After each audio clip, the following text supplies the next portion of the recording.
Bosch Car Service, entretien et réparation multimarque pour tout type de véhicules, y compris les hybrides et les électriques. Rendez-vous dans l'un de nos 15 000 garages Bosch Car Service dans le monde. boschcarservice.fr présente. Sud Radio, on parle auto, 11h-13h, Jean-Luc Moreau, Laurence Perron.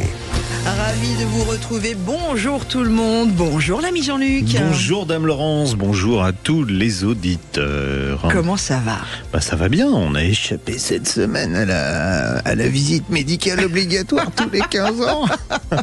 Alors évidemment, on va en parler, mais on va pas parler que de cela dans cette émission. Nous sommes ravis d'être en votre compagnie. Vous êtes déjà quelques-uns à nous rejoindre sur la page Facebook de Sud Radio. Ça nous fait plaisir. Vous n'hésitez pas. Vous pouvez mettre vos commentaires également. Je serai votre voix. Alors, on va parler de cela, mais pas seulement. On va parler aussi. On va parler de l'évolution du droit routier.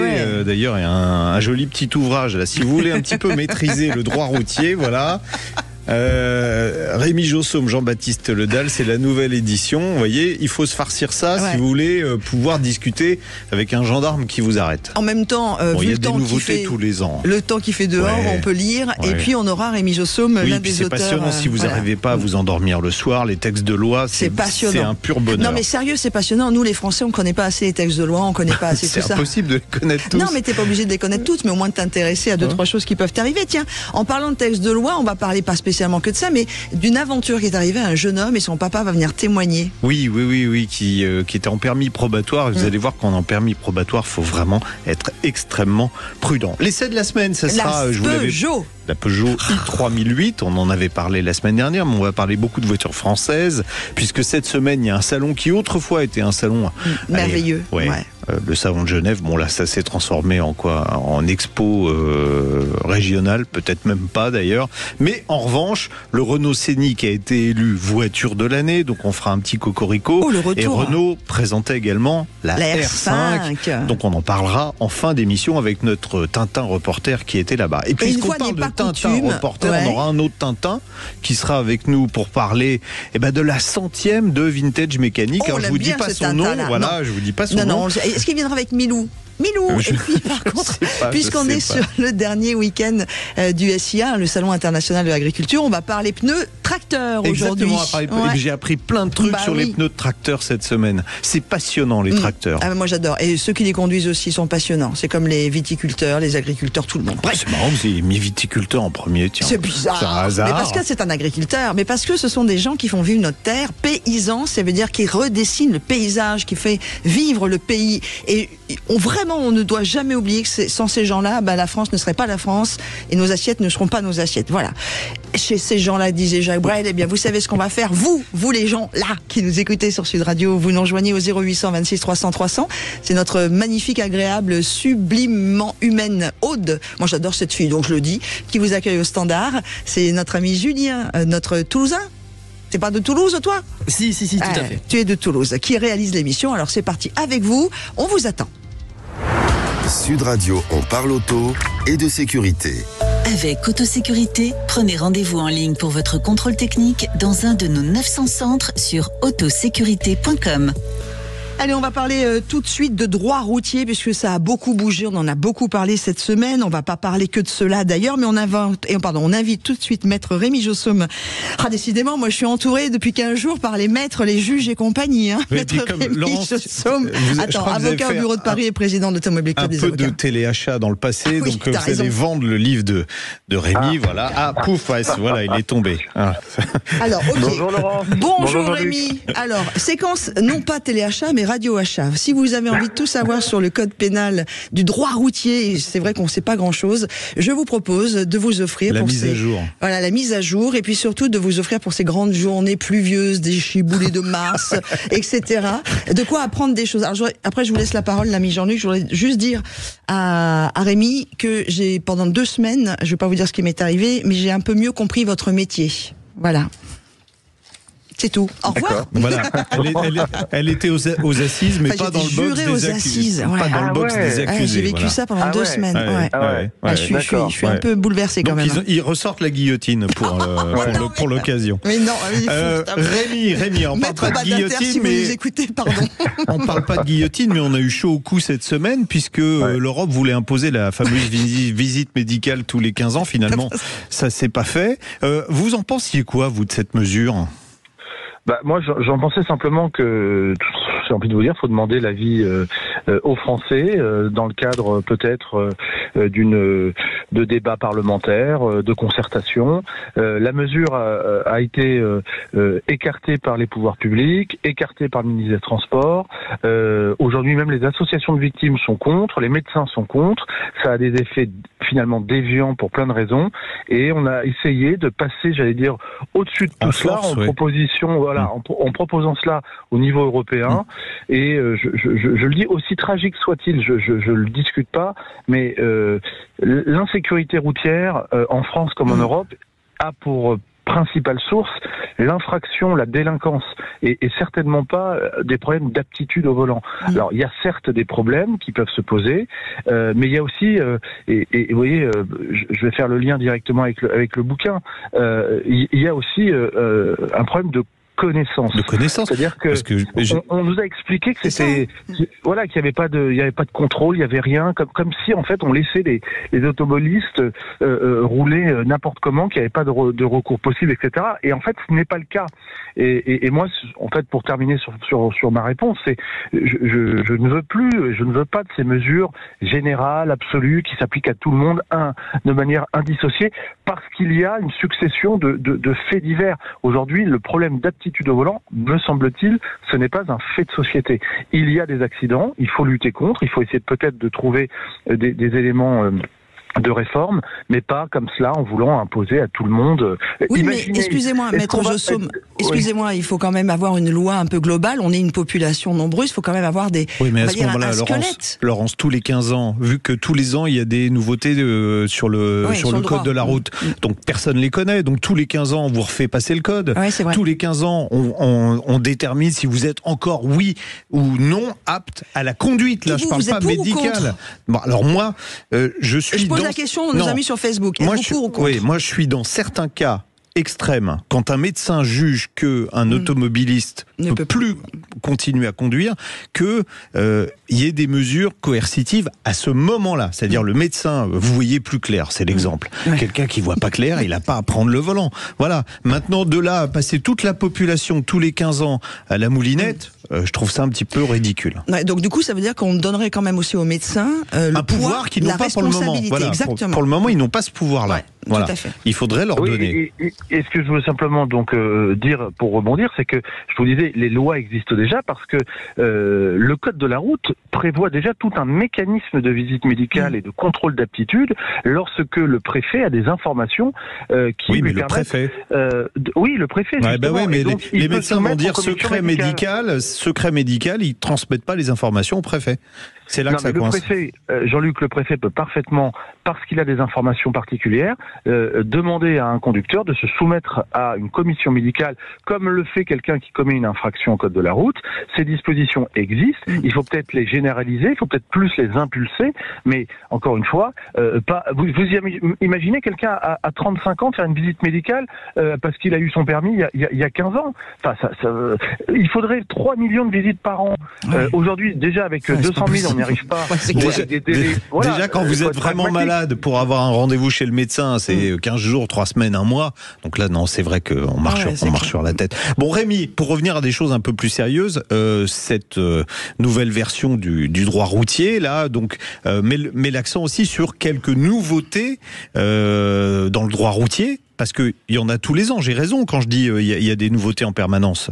Oui, il y a des nouveautés, j'allais dire quasiment tous les mois, parce qu'il y a d'abord une grosse partie réglementaire. Le code de la route, c'est les contraventions, donc ça c'est réglementaire. Ça veut dire que tout simplement par décret, par arrêté, on va modifier des textes, on va ajouter actuellement des nouvelles infractions, on va modifier par exemple le barème de perte de points, comme récemment le ministère de l'Intérieur l'a proposé, et l'a fait au 1er janvier.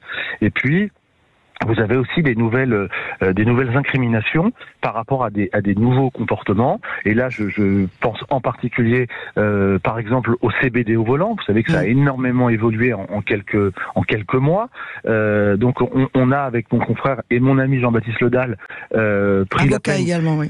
Et voilà, avocat au barreau de Paris, on a pris la peine d'essayer d'actualiser tout cet arsenal juridique avec évidemment, et c'est aussi le plus important, comment concrètement c'est appliqué par les tribunaux et par les juges, et donc avec une très grosse actualisation de jurisprudence, de décisions même parfois européennes, pour que celui qui a ça entre les mains comprenne tout ce mécanisme de ce droit qui est quand même très très particulier, parce qu'il est à la fois public, tout ce qui va toucher justement au contentieux du permis à point, des visites médicales par exemple, des litiges avec la NTS quand on cherche à se faire fabriquer son permis, quand on a des suspensions de permis, etc. Et cette partie importante qui réprime l'infraction, c'est le droit donc pénal de la route, les contraventions, les délits, et pas les crimes encore, pour faire le petit clin d'œil à ce que nous a dit Laurence tout à l'heure. Alors, pour avoir un exemple très terre à terre, vous parliez du CBD tout à l'heure. Si, alors je fume pas, mais si je fumais ou si je buvais une tisane au CBD, jusqu'à présent, j'avais le risque d'être verbalisé comme si j'avais pris de la drogue. Maintenant, c'est même plus grave que ça. C'est que jusqu'à il y a quelques mois, les tribunaux, dans leur grande majorité, allaient relaxer les automobilistes, considérant que en consommant un produit légal, on ne pouvait pas être poursuivi pour usage de stupéfiants, ce qui est quand même le bon sens, me semble-t-il. Et la Cour de cassation est venue nous expliquer que dès lors qu'il y avait l'apparition dans l'organisme de la molécule qui est interdite, c'est-à-dire le THC, hein, le cannabis, et bien malgré le fait d'une consommation d'un produit légal, au volant c'est illégal. Voilà. Alors moi je voudrais revenir sur quelque chose que j'ai appris cette semaine, parce qu'on est beaucoup à pas le savoir. Vous savez que suite à l'affaire Palmade, etc., il y a eu des demandes de plus en plus sur quand c'est la drogue, l'alcool ou compagnie. Et là, le CBD, ça en fait partie aussi, hein, pour le coup. On demande que ce soit, comment on dit, plutôt qualifié d'homicide involontaire, etc., etc. Et alors, j'en parlais avec le juge au tribunal avec qui j'étais la semaine dernière, et qui m'a dit, en disant, qu'est-ce que vous en pensez? Et il me dit, mais ça existe déjà dans le droit pénal routier. La prise d'alcool, la prise de drogue est une circonstance aggravante, et on peut passer effectivement sous le coup de la loi encore plus. Enfin, vous voyez ce que je veux dire? Est-ce vrai ou pas? Enfin, est-ce que oui, on est? C'est vrai, Laurence, il y a eu tout un débat, et d'ailleurs le législateur a modifié la loi très récemment, et on en parle évidemment aussi dans l'ouvrage. C'est la création de l'homicide routier, mais qui reste en fait un homicide involontaire, puisque ça reste un délit, c'est pas donc un crime. La question qui pouvait se poser, c'était est-ce qu'il fallait criminaliser certains comportements sur la route. Très honnêtement, moi, j'y suis pas totalement opposé. À partir du moment où vous tuez quelqu'un et que votre attitude se compile avec une prise de risque volontaire, c'est-à-dire vous avez décidé de boire, vous avez décidé de vous droguer et vous avez décidé de conduire. Et vous tuez quelqu'un et on vous dit vous n'avez pas fait exprès. Si. Je reconnais qu'intellectuellement, si on se pose un peu objectivement, ça peut poser des questions, sachant que lorsque vous, par exemple, allez porter un coup à quelqu'un, qu'il en meurt, mais que vous n'aviez pas l'intention de le tuer, eh bien ça reste un crime. Et ça c'est un crime. Vous voyez, donc pourquoi pas l'envisager lorsqu'il y a des prises de risques volontaires. Alors évidemment, l'idée c'était pas de poursuivre devant les assises quelqu'un qui a pris de l'alcool et qui tue quelqu'un. L'idée c'était éventuellement de le sanctionner peut-être devant une cour d'assises, dès lors qu'il y avait un cumul de faits intentionnels, alcool, stup, conduite sans permis, et là on se dit c'est pas possible. Cette personne ne devait pas pouvoir être au volant dans ces conditions et ces circonstances. C'est un message que je voudrais donner à tout le monde, c'est que moi je le savais pas à ce niveau-là, c'est qu'à partir du moment où on commence à boire, qu'on prend de l'alcool ou de la drogue, on est conscient de ce qu'on fait, et donc on va avoir une conséquence peut-être sur la vie de quelqu'un, ou voilà. Donc amis automobilistes, soyez prudents. Oui. Non, mais on pouvait l'envisager, Laurence, par exemple, aussi en se disant à partir d'un certain taux, évidemment. Non, à partir du moment. Non, mais quand vous êtes juste au-dessus, on peut considérer que vous maîtrisez pas nécessairement le taux exact qui vous ferait basculer en délit. Par contre, quand vous avez 2 grammes d'alcool dans le sang, c'est compliqué d'expliquer que vous n'étiez pas au courant. Voilà. Rémi, vous allez rester avec nous. Oui, très bien. Rémi, vous allez rester avec nous. On va voir. Voilà, on va faire une petite pause de réclame. Et puis ensuite, on aura Christophe avec nous. Ah oui. Et on va parler de quelque chose, je pense, qui va vous intéresser également. On va parler des jeunes qui roulent avec des permis probatoires et qui, en cas de sanction, se retrouvent un petit peu, je vais dire, dans la dans la bouse. Maître, acceptez-vous de rester en notre compagnie? Dites je le jure, levez la main. Grand plaisir. Bon, allez, à tout de suite. Sud Radio, on parle auto et de sécurité. Avec Autosécurité, prenez rendez-vous en ligne pour votre contrôle technique dans un de nos 900 centres sur autosécurité.com. Et vous êtes déjà nombreux à réagir sur la page Facebook de Sud Radio, vous n'hésitez pas. Et on a plein de questions qui arrivent, l'ami Jean-Luc. Sud Radio, la page Facebook, ou directement par mail, jeparticipe@sudradio.fr. Vous mettez vos coordonnées et on parle auto, bien sûr, dans l'objet du mail, vos coordonnées complètes, vos questions. On vous rappellera pour que vous puissiez intervenir à l'antenne de Sud Radio dans On parle auto. Bosch Car Service, entretien et réparation multimarque pour tout type de véhicules, y compris les hybrides et les électriques.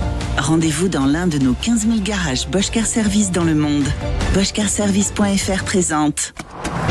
Sud Radio, on parle auto, 11h-13h. Jean-Luc Moreau, Laurence Perron. Et 11h22, merci d'être avec nous sur Sud Radio. Dans quelques instants, ce sera l'essai de la semaine avec la Peugeot i3008. Mais tout de suite, Jean-Luc, on va accueillir Christophe qui veut nous raconter la mésaventure de son fils. Bonjour Christophe. Alors on rappelle, oui, bonjour. Et on rappelle à tous ceux qui viennent de nous rejoindre qu'on a gardé Maître Rémi Josson pour avoir Rémi, ses lumières. Qui est avec nous. On vous écoute Christophe. Oui. Bonjour Jean-Luc, bonjour Dame Laurence et bonjour Maître Josson. Bonjour. Donc voilà, ce qui est arrivé à Clément, c'était à peu près il y a 15 jours de ça. Il a décidé d'aller voir sa grande sœur qui est à Brest. Alors excusez-moi Christophe, qui est Clément, quel est son âge et racontez-nous déjà. Voilà. Alors Clément est mon fils, il a 20 ans. Et il est en permis probatoire, il a fait la conduite accompagnée et il aurait récupéré ses 12 points en juin prochain. D'accord. Voilà. Donc il va voir sa mère grand, qui habite de l'autre côté de la forêt. Il va voir sa grande sœur. Ouais, d'accord. Bon, il va voir sa grande sœur. J'essaye je résume un peu parce que comme on a beaucoup débordé sur le timing d'avant. Donc il va voir sa grande sœur. Il emprunte la voiture de votre femme, donc voiture un petit peu plus puissante que celle qu'il a l'habitude de conduire. Donc une Fiat 500X. Ouais. Voilà. Il va en Bretagne, c'est ça ? Oui. Il va en Bretagne. Alors, il va à Brest. On sait que les autoroutes en Bretagne sont gratuites. Alors oui, on sait, mais c'est pas ça exactement. Ce qui nous intéresse, c'est surtout qu'elles sont à 110 km/h. Donc lui, peut-être pas habitué à rouler sur les routes bretonnes. En gros, il se cale à 130, c'est ça En fait, l'année s'est bien passée. Et au retour, il rentrait et sur les coups de 16 heures, il se fait escorter par 2 motards de la gendarmerie qui lui disent monsieur, rangez-vous sur le côté. Il se retrouve à la queue leu-leu, en fait, avec plusieurs véhicules. D'accord. Et le gendarme lui dit cher monsieur, vous avez une vitesse retenue à 131 km/h. Oui. On se dit 131 pour 130, ça va. Non, 110. Sauf que c'est 110. Et c'est même 100 pour lui, puisqu'il est en permis probatoire. Ouais. Donc sanction. Ah bah tiens, on va demander à Rémi, sanction quand on est en permis probatoire, comme ça qu'on dépasse la vitesse. Alors là, pour le coup, ça fait chaud, parce que de 100 à 131, ça fait 31 quand même. Donc on est au-dessus de 30 km/h. Rémi a disparu. Oui, Jean-Luc, non, je me suis pas endormi. 131 retenus, donc 30 au-dessus, 3 points éventuellement s'il paye l'amende dans les 45 jours. Il n'y a pas de suspension du permis de conduire, donc il a pu repartir. Mais ça risque, je pense que c'est ça le témoignage de notre auditeur, c'est que ça risque de bloquer son capital point, alors qu'il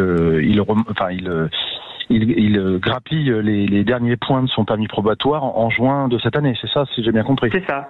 Ça va geler en fait ces 3 points. Il aurait dû passer à 12. Là, il était à 9, il descend à 6 et il n'obtiendra pas 9, 3 de plus en juin. Alors, en fait, ce qui va se passer, c'est un peu technique, mais effectivement, donc lorsqu'on est en permis probatoire avec une conduite accompagnée, la durée du probatoire est réduite de 3 à 2 ans et on grappille 3 points par an pendant 2 ans. D'accord. Donc Clément est passé donc première année de 6 sur 6 à 9 sur 9, okay. C'est ça. Et si il paye son PV là maintenant, il va rester bloqué à 9, mais il va déplafonner en fait son permis de conduire en juin de cette année. Donc en juin 24, il va passer donc aujourd'hui 9 sur 9 à 6 sur 12, puisque d'un côté il déplafonne et d'un côté il perd 3 points. Donc la stratégie, il n'a pas payé son PV, monsieur? Non. Bon, donc la stratégie, la solution, il y en a une, c'est de contester son PV, parce que la contestation va geler l'éventualité d'une perte de points. Cette contestation va lui permettre d'atteindre la date fatidique de l'anniversaire de son permis, donc de juin 2024. Donc là, aujourd'hui, il est à 9 sur 9.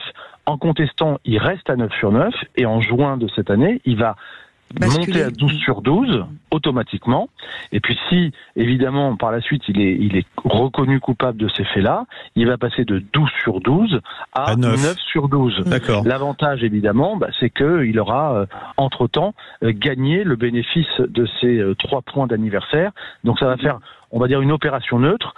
Le seul risque, je vous le dis, je vous mets en garde quand même, c'est que, il s'expose, puisque c'est un excès de vitesse de plus de 30 km/h, il s'expose à une suspension de son permis de conduire devant le juge, même si elle est rarement appliquée, mais sachez-le, il peut avoir 15 jours ou 1 mois de suspension.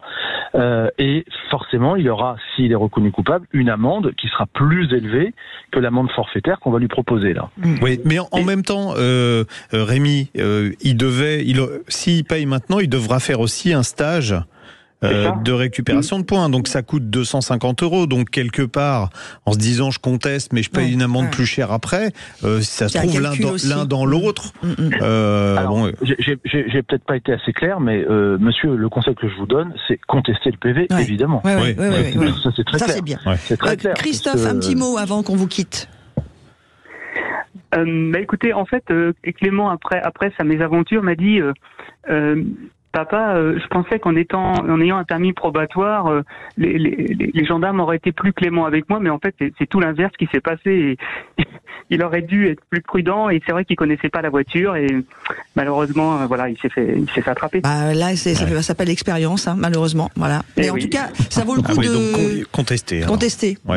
Bon, j'avais juste un dernier message, si vous permettez, pour Clément. Ouais. C'est un petit message qui n'a absolument rien à voir, mais il est en 4e année d'ingénieur et il recherche un stage à partir d'avril. Donc, écoutez, ingénieur de quoi? En quoi? Il est en mécanique numérique et modélisation. Voilà. D'accord. Donc, si un auditeur, voilà. Si un auditeur, partout en France? Oui, bien sûr. Ok.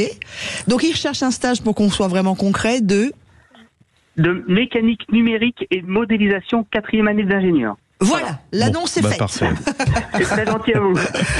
Merci beaucoup. Merci Maître Jossaume. Et alors on rappelle que Maître Jossaume, avec son collègue et ami autre avocat de droit routier Jean-Baptiste Ledal, vous propose de tout savoir sur le droit routier, droit pénal. Il vient de ressortir et ça vaut le coup. C'est la 2e édition remise à jour.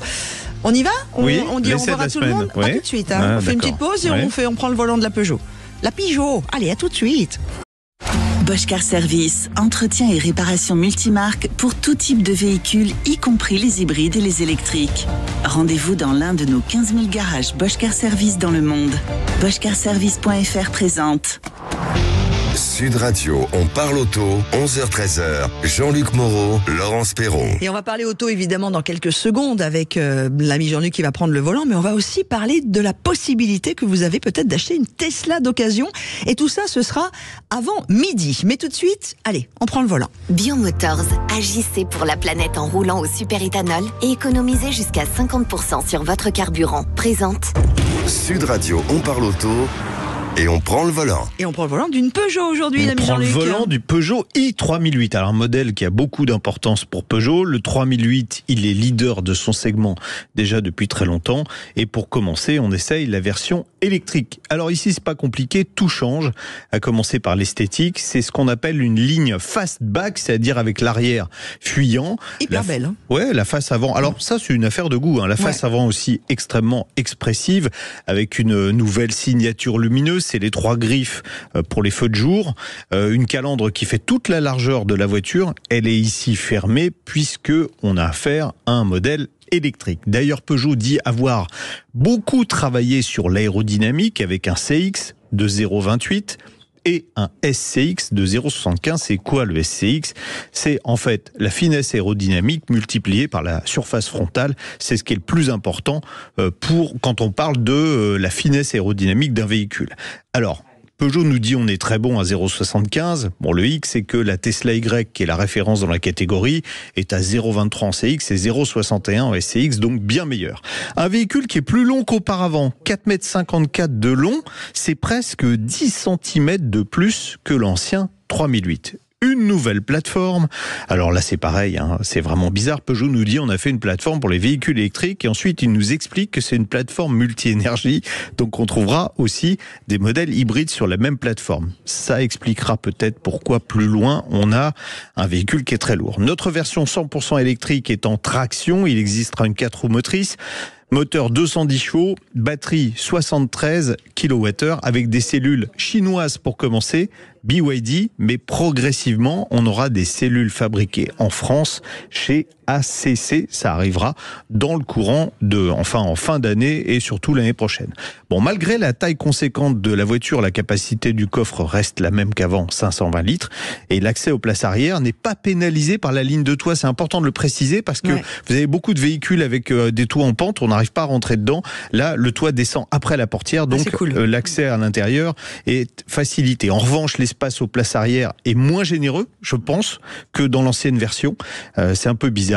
En revanche, à l'avant, là c'est le plus gros progrès à bord de ce 3008, la présentation intérieure, c'est très réussi, c'est résolument moderne, c'est high-tech même, et puis la qualité de fabrication est bonne, avec des matériaux valorisants, on a une sorte de tissu qui habille la planche de bord, on a un bandeau en aluminium avec un système de rétroéclairage du plus bel effet, on peut changer les couleurs d'ailleurs, mais le bleu est très très bien, on a un large écran de 21 pouces face au conducteur qui tranche avec les tablettes verticale qu'on a chez d'autres constructeurs, Tesla par exemple.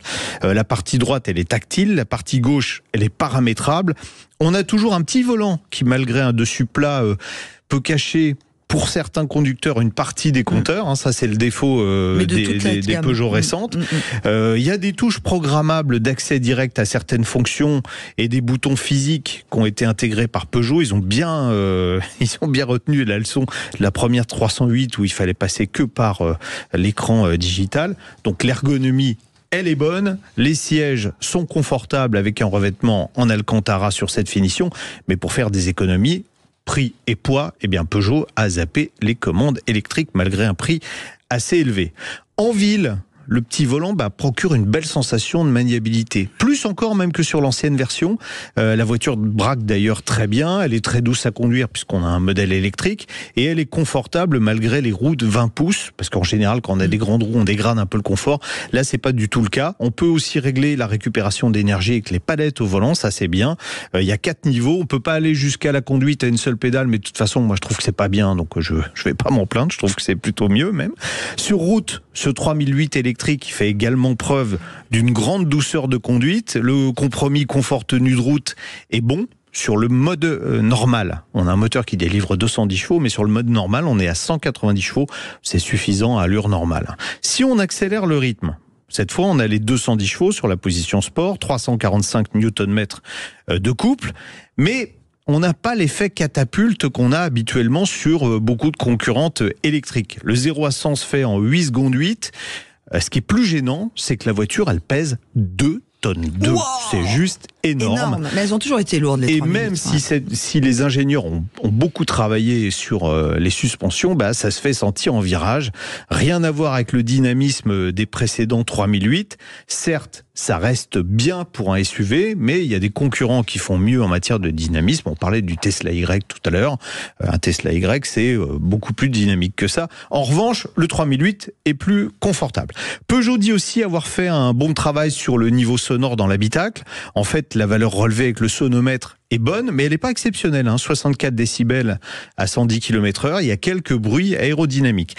À 130 km/h, ce qui est plus gênant, c'est la consommation. J'ai fait 100 km, 50 dans un sens, 50 dans l'autre, comme ça je suis sûr de ne pas avoir eu le vent dans le nez à chaque fois. J'ai consommé en moyenne 26 kWh au 100, sans chauffage. On va signaler que la pompe à chaleur, elle est en option, elle coûte 800 €. Peugeot nous dit 14 kWh au 100. J'en suis très loin, puisque moi, pendant l'essai... Le double, voilà. Non, mais pendant l'essai, en faisant de la route, etc., j'ai consommé 23 kWh au 100.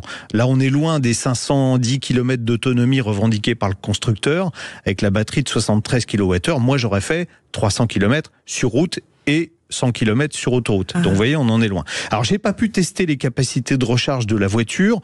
J'avais une finition GT, c'est le haut de gamme. On a un chargeur en courant alternatif qui va jusqu'à 22 kW, ça c'est bien. En courant continu, 160 kW. L'architecture, ça reste du 400 volts, alors qu'il y a des concurrents qui sont à 800. Peugeot nous dit, on a voulu faire des économies. Alors on se dit que comme ils ont voulu faire des économies partout, ça va être pas cher. Non. La version GT, elle est à 46 990 €. Juste en dessous les 47 000 fatidiques pour le bonus. Donc on a un bonus de 4 000 €. Ça c'est plutôt pas mal. Alors le point sans doute le plus positif de la voiture, c'est que elle est fabriquée en France. Et que quand il y aura les batteries Made in France dedans, elle sera 100% française. Et ça sera le seul véhicule électrique 100% français pour le moment. Voilà. Mais elle est très bien par certains aspects et elle est décevante par d'autres. Et le plus décevant, malheureusement, c'est toute la chaîne de traction électrique, qui n'est pas au niveau de certaines concurrentes. Allez, on va le dire, les coréennes et les américaines. Une Tesla, c'est moins confortable, mais c'est plus sympa sur tout le reste. Est-ce que, du coup, avec cette ligne, que je trouve assez jolie d'ailleurs, elle n'a pas perdu un peu en côté familial derrière ? Alors, moi j'ai le sentiment, mais j'ai pas mesuré, qu'on a un petit peu moins d'espace à l'arrière. À vérifier. Le coffre, c'est pareil. C'est la même contenance. Ok. Non, parce que la ligne est plutôt jolie pour le coup. Oui, c'est très expressif. On peut y faire à l'avant, franchement. Je vous ai pas mis les images de nuit, mais vous les verrez sur la vidéo qui, pour le coup, fait 20 minutes. Donc là, vous aurez, sur YouTube, sur la page YouTube de Sud Radio. Vous verrez le tableau de bord la nuit, c'est juste super. C'est magnifique. En même temps, c'est plus les catégories, les qualités techniques. Mais pour une familiale, si vous voulez faire de l'autoroute, par exemple, c'est pas suffisant en autonomie. Alors il y aura une version avec une plus grosse batterie et de moteur qui arrivera, mais évidemment le tarif il va grimper aussi. Et aujourd'hui, on va le dire, une Tesla, ça vaut 43 000 €, c'est moins cher que ça, et ça va plus loin et ça marche mieux. Bon, puisqu'on parle vrai et qu'on a à peu près une petite minute devant nous, on parlait avant l'émission tous les deux et avec l'ami Jean-Marie Bordry que vous retrouvez tous les week-ends en matinale de 7h à 10h, en disant que tous les constructeurs de voitures étaient en train de faire un peu marche arrière quand même sur le tout électrique. C'est pour ça que je vous ai... Alors, au moins Peugeot, on va dire Stellantis, ils ont été malins parce qu'ils disent on a une plateforme dédiée à l'électrique, mais on pourra quand même mettre des moteurs thermiques dedans, ce qui sera le cas d'ailleurs, parce que le 3008 sera disponible également avec un moteur 1,2 litre PureTech 136 chevaux à hybridation légère et des moteurs avec de l'hybridation rechargeable. Donc on voit bien que eux, ils ont dit on y va, mais on se ménage une porte de sortie. Il y a plein d'autres constructeurs qui sont doucement en train de faire marche arrière. Il y en a qui, malheureusement, sont dans une impasse. Comme Volvo, on parlait Volvo il y a 15 jours. Volvo, ils n'ont pas de plan B. Si jamais on revient un peu en arrière. Et moi, je vous le dis très honnêtement depuis longtemps, le tout électrique pour 2035, c'est une hérésie totale. Il y a beaucoup de choses.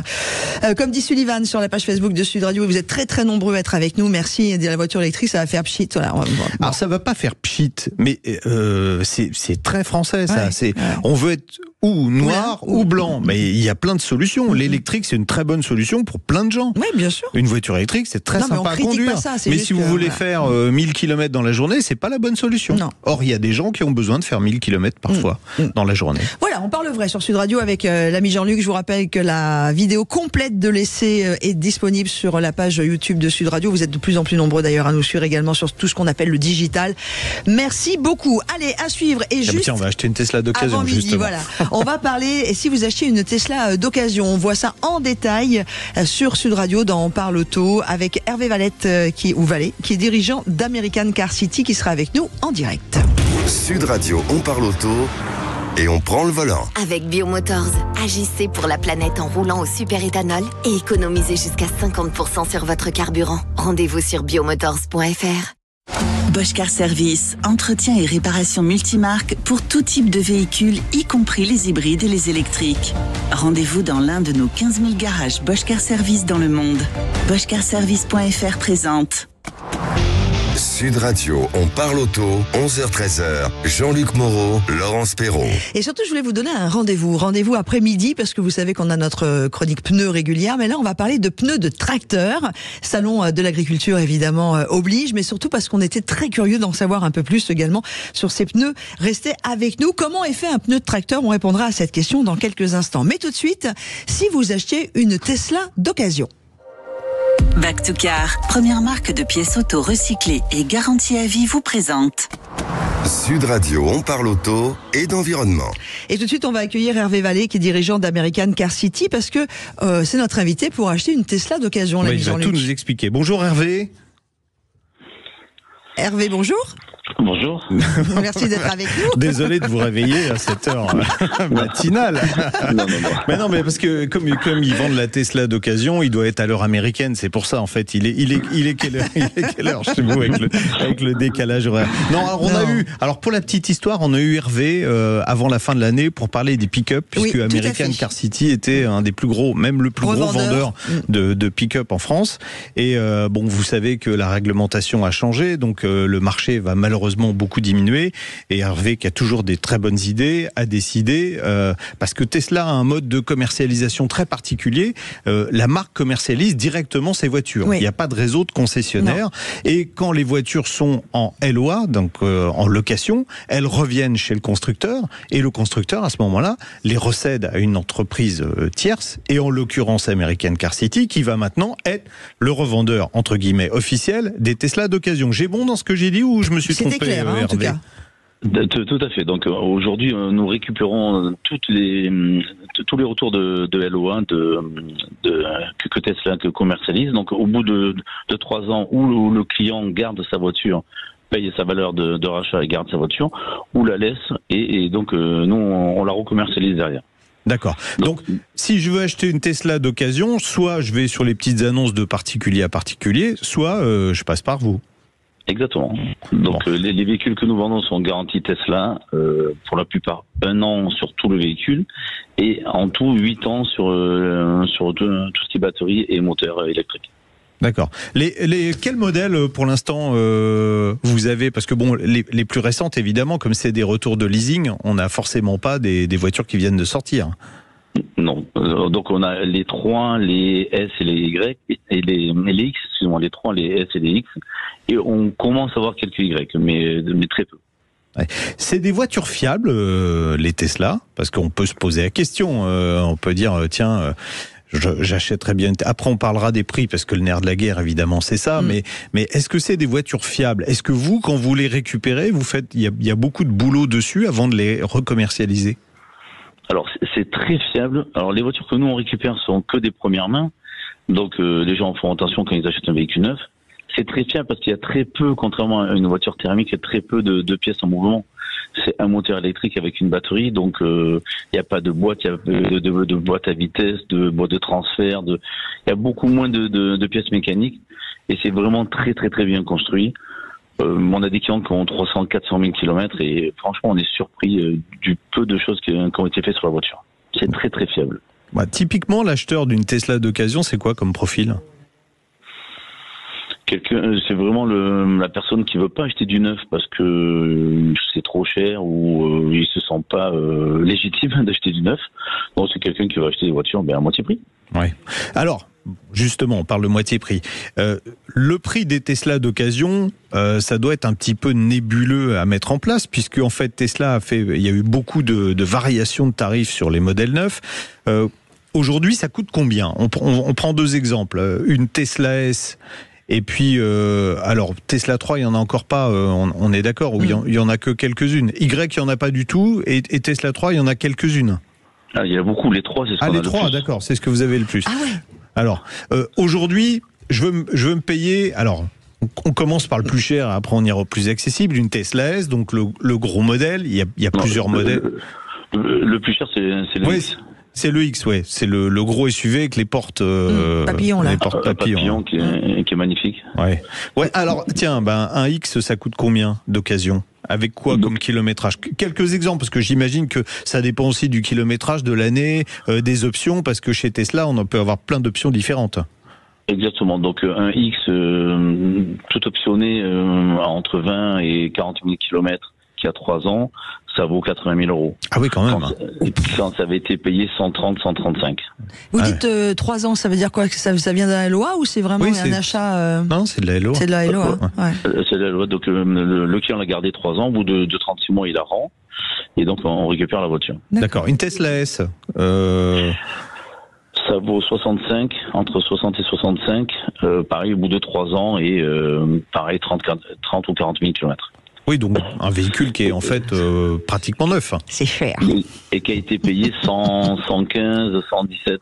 Ouais. C'est très cher. Ouais. Bon, alors une Tesla 3 maintenant, parce que Laurent se trouve trop cher. Ah bah oui. Donc, Alors une 3, ça varie entre les premiers prix 28 000 euros. Et ça va jusqu'à 40, 42 000 euros selon les options. Il y a 14 à 16 000 euros d'options possibles sur une 3. Entre si c'est une 3 de base, une long range, donc pour avoir une grosse autonomie, ou une performance, pour avoir beaucoup de puissance.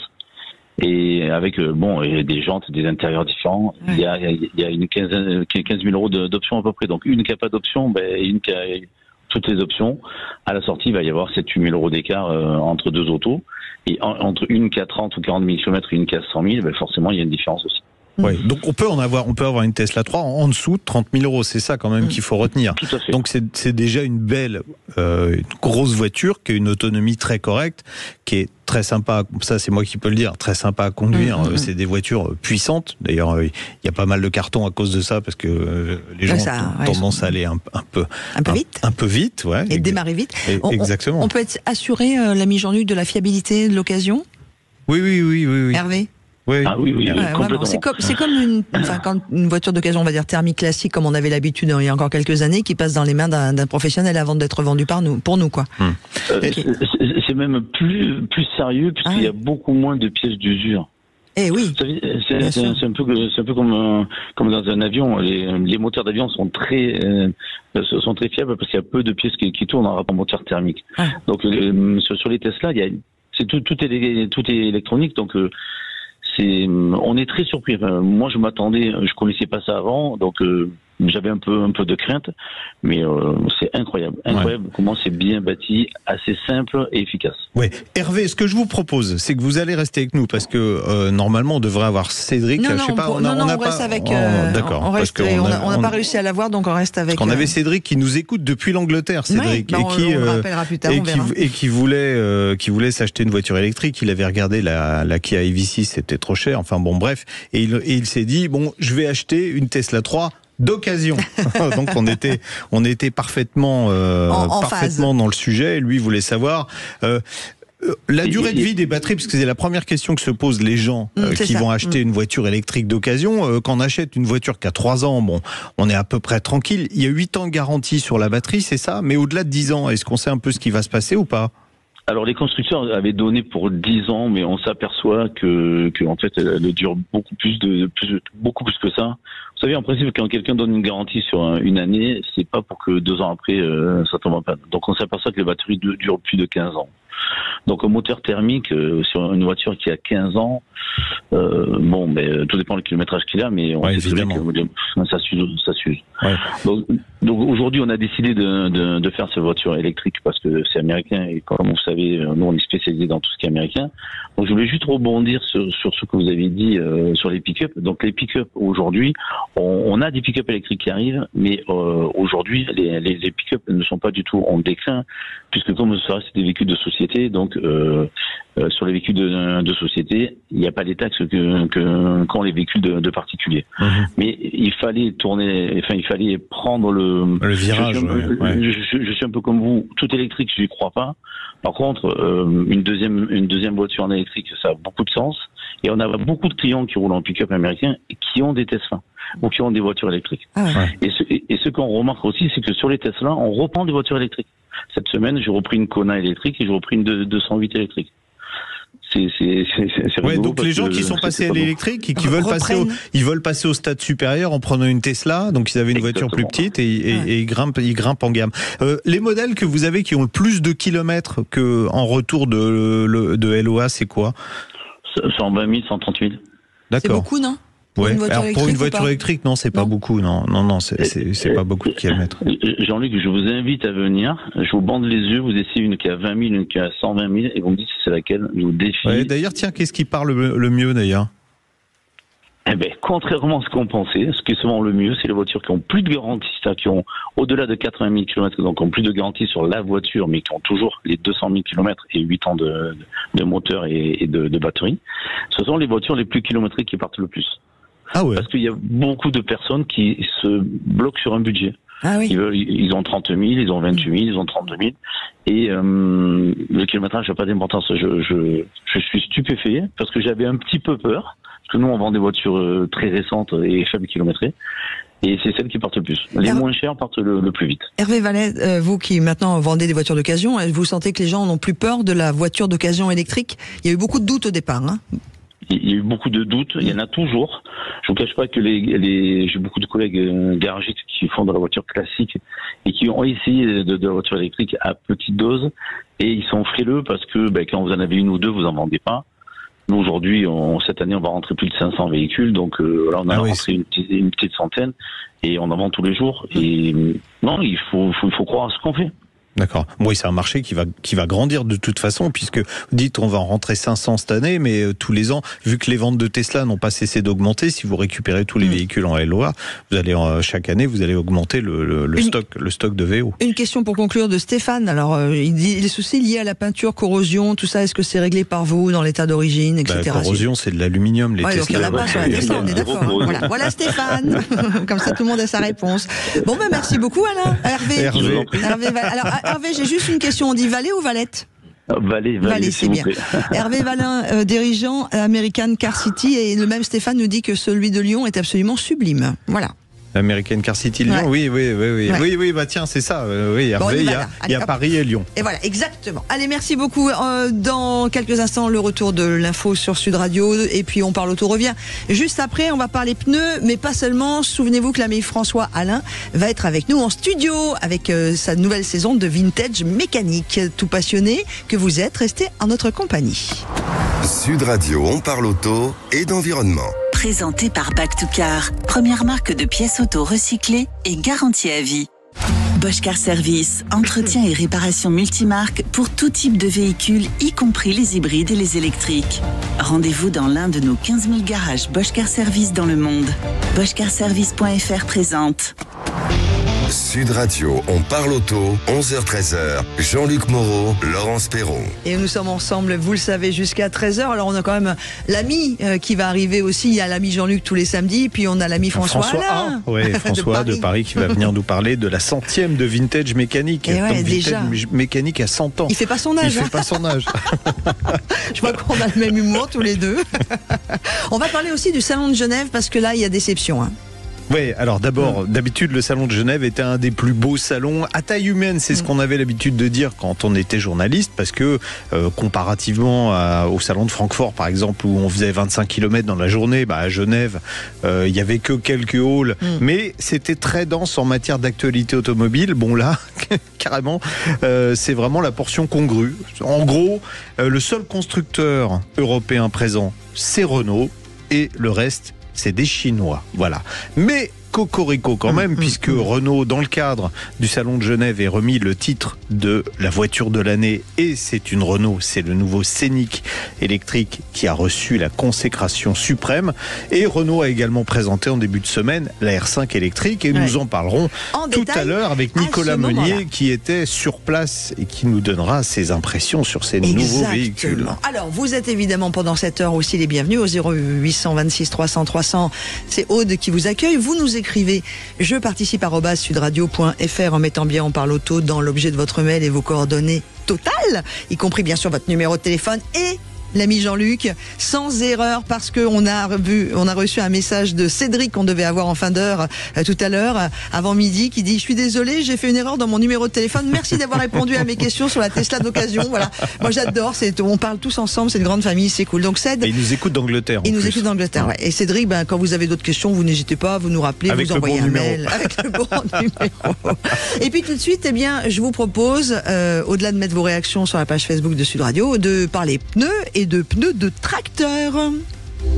Le syndicat du pneu, les spécialistes du pneu au service de votre sécurité sur la route, présente Sud Radio, on parle auto, parlons pneus, parlons bien. Et on accueille tout de suite Mathieu Roudex, qui est responsable marketing de Sonamia. Bonjour Mathieu. Bonjour Mathieu. Bonjour Laurence. Qu'est-ce que ça cause, Sonamia? Qu'est-ce que c'est, Sonamia? Tout d'abord, merci de m'accueillir dans votre émission. Alors, Sonamia, c'est une société familiale qui vient de fêter ses 60 ans et nous sommes un des leaders européens de l'équipement de pneumatiques tracteurs, roues complètes, etc. à destination des constructeurs de matériel agricole, mais également du marché du négoce et du remplacement. Très bien. Bon, à l'occasion du salon de l'agriculture, normalement, je devais essayer un tracteur, ça s'est pas fait. On essaiera un tracteur d'ici l'année prochaine, ça je vous le promets. Mais au moins, on s'est intéressé aux pneumatiques. Et Dominique S me disait, tu vas voir, les pneus de tracteur, c'est beaucoup plus technologique que ce qu'on imagine, et même plus que les pneus de voiture. Déjà, ça a des gros crampons. Oui, déjà. Moi, j'adore. C'est gros, c'est grand. Il y a même des tracteurs où moi, je suis plus petite que le pneu, quoi. Et pour une fois, je suis moins grosse que le pneu. Alors, qu'est-ce qui fait que c'est plus technologique, un pneu de tracteur? Simplement, alors c'est pas simple, mais plus de résistance à l'usure, plus de résistance à la perforation, aux coupures, plus de souplesse, de stabilité sur la route, et en plus il doit préserver les sols et assurer évidemment la sécurité au roulage. D'accord. Ouais, alors il faut qu'il sache tout faire, le pneu de tracteur, en fait. Exactement, aussi bien dans les champs que sur la route. Et est-ce qu'il s'est parlé à Karine Le Marchand? Pardon. Donc comment ça fonctionne? Ça pourrait presque. Qui fabrique les pneus tracteurs d'ailleurs? Parce que on connaît. Alors, si, il y a une marque française avec un bonhomme un peu fort, qu'on connaît. Bon, eux, ils font des pneus de tracteurs, mais sinon, les fabricants de pneus de tracteurs, c'est qui? Alors, vous avez cette marque-là, effectivement, mais vous avez d'autres marques européennes qui font pas mal de pneus tracteurs. Je ne sais pas si on peut citer les marques. Oui, on peut. Des gens comme Bridgestone, par exemple, des gens comme Continental, des gens comme Pirelli. Et puis, il y a des marques que nous distribuons, comme Nokian, qui sont très connus pour les pneumatiques hiver, par exemple. Ouais, pour les voitures. BKT, que vous connaissez peut-être, parce que c'est le sponsor de la Ligue 2 de football. Qui ça? BKT, c'est un manufacturier de pneus indiens. Ouais. Alors nous, on n'est pas très foot sur Sud Radio, on est plus rugby. Je suis désolé. Au revoir. Non, on rigole. C'est intéressant, c'est un fabricant de pneus indiens qui en 20 ans est devenu un des leaders mondiaux de la fabrication de pneumatiques hors route, donc tout ce qui est tracteur, tout ce qui est matériel agricole ou génie civil. Laurence disait, il y a des pneus tracteurs plus grands qu'elle. Ça peut mesurer combien, pneus de tracteur en diamètre? 2,50 m, 3 mètres. Ah oui, ça fait vraiment, ça fait un beau pneu. Moi, j'ai des potes à Gris, quand je vais les voir, je me mets à côté, ça m'éclate de me mettre à côté de leurs tracteurs qui sont énormes et le pneu qui me dépasse largement, Mais si vous avez envie d'en conduire un, venez nous visiter, on vous le fera le tour. Ça sera avec plaisir. Avec plaisir. Alors, qu'est-ce qui a le plus changé dans les pneus de tracteur entre mon enfance? Il y a longtemps, si François Alain était déjà là, il dirait, c'était il y a 100 ans. Entre mon enfance et maintenant? Alors, les tracteurs que vous aviez autrefois, à l'époque de votre enfance... Merci pour le autrefois, Mathieu.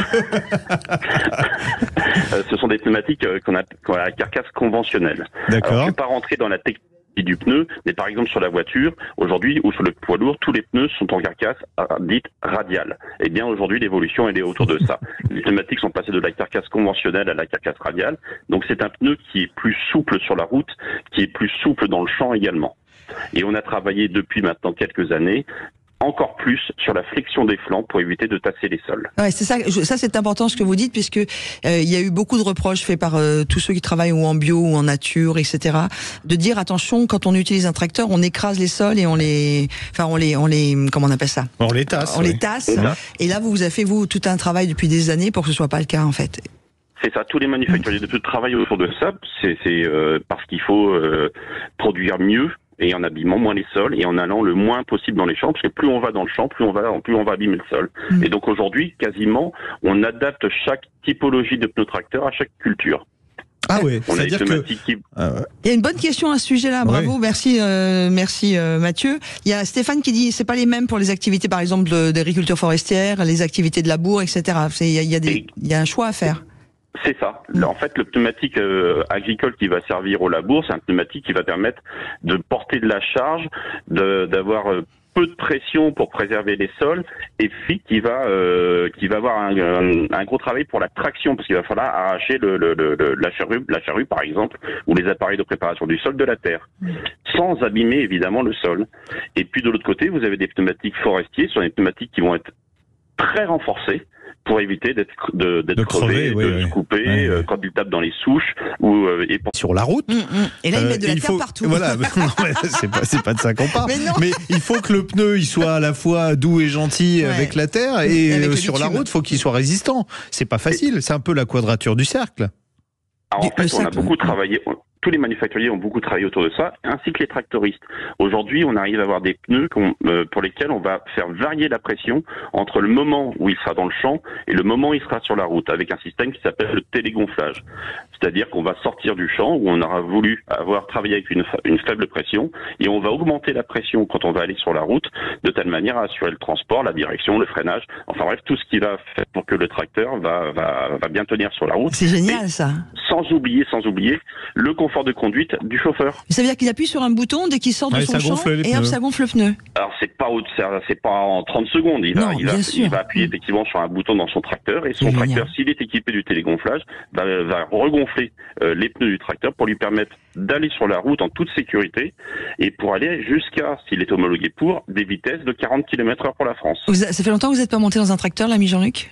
Ouais, ça doit faire 100 ans. Ouais, vous c'était autant des carrioles. Mais vous allez être étonné, parce que ce sont des engins de nouvelles technologies qui sont exceptionnels. Ils ont des GPS intégrés. Ils savent exactement, par exemple, quand ils font les moissons ou quand ils sont en train de prendre, de récolter les céréales, ils savent exactement quelle est la céréale, si elle est pas trop humide, si elle est humide. Moi, je vis ça régulièrement, mais c'est passionnant.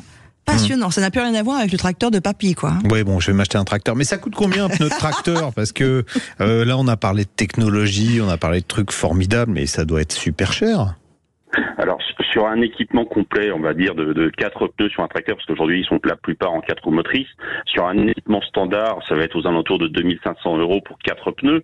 Mais si on monte en technologie, par exemple, avec les pneus VF, qui ont une très grande flexion des flancs, on arrive sur des budgets qui vont atteindre les 6500, 6700 €. D'accord. VF, ça veut dire quoi ? Version française. Very High Flexion en anglais. Ah oui, d'accord. Ok, il n'y a pas de pneus hiver.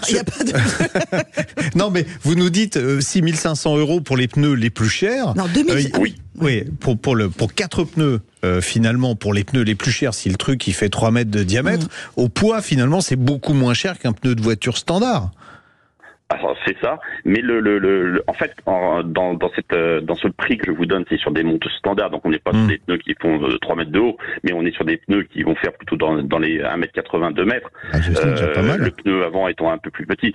Mais c'est des pneus, effectivement, dès qu'on arrive sur de la haute technologie, c'est des pneus qui sont chers. Ouais, mais en tout cas, c'était passionnant. Cher. Ça représente quoi, le marché du pneumatique agricole dans le monde du pneu ?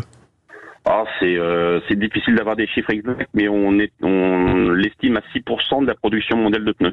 D'accord. Oui, quand même. Et qu'est-ce qu'on en fait après? Ouais, le recyclage, à part les brûler devant les préfectures, il y a quoi de prévu? Oh non, me dites pas ça. Non, c'est terrible d'entendre ça. La filière du pneumatique est une filière qui est éco-responsable. On fête nos 20 ans dans le recyclage du pneu.